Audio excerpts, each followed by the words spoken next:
22 जनवरी को भगवान श्री राम की प्रतिष्ठा को लेकर सारा देश राममय हो चुका है।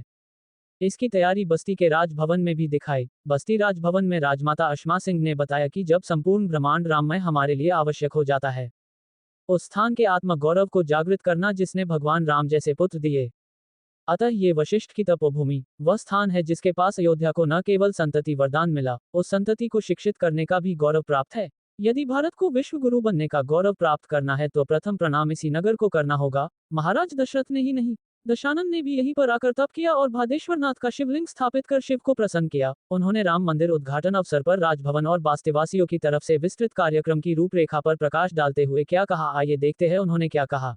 कार्यक्रम के पीछे हमारा उद्देश्य यही है कि हम बस्ती को एकजुट होकर ऐसे इसका मान बढ़ाएं और यहाँ एक अपना स्वाभिमान जागृत करें, जिससे कि जैसा त्रेता युग में हुआ था कि राम को मांगने के लिए दशरथ को यहीं आना पड़ा था, उसी प्रकार आज भी विश्व और अयोध्या ज्ञान लेने बस्ती की ओर उन्मुख हो, न कि हमें कहीं और जाना।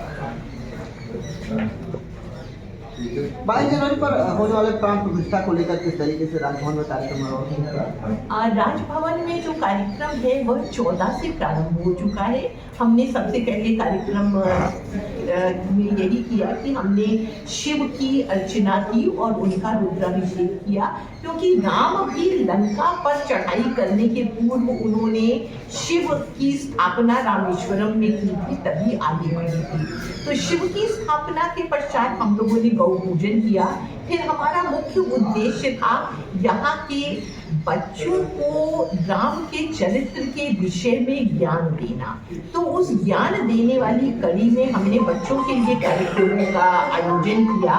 बच्चों के लिए एक चित्रकला प्रतियोगिता रखी गई, उसके साथ ही साथ मानस पर आधारित प्रश्नोत्तरी प्रतियोगिता रखी गई, जिसमें हमारे 18 स्कूलों ने तो हमारी प्रश्नोत्तरी कार्यक्रम में भाग लिया और 175 बच्चों ने चित्रकला प्रतियोगिता में भाग लिया। ये देखिए वो सब सर्टिफिकेट बच्चों के रखे हुए हैं, तो बच्चों ने काफी उत्साह दिखाया। उसके सिवा करीब 50 बच्चों ने राम के चरित्र के विभिन्न पहलुओं पर मंचन किया।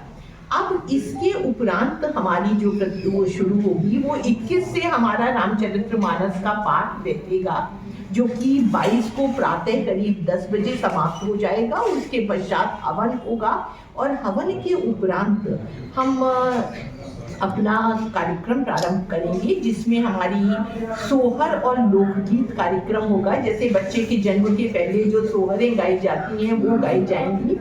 तत्पश्चात हमारा भजन कार्यक्रम होगा और एक और यहाँ पर राजभवन का जो मंदिर है राम जानकी मंदिर, उसमें कार्यक्रम होते रहेंगे।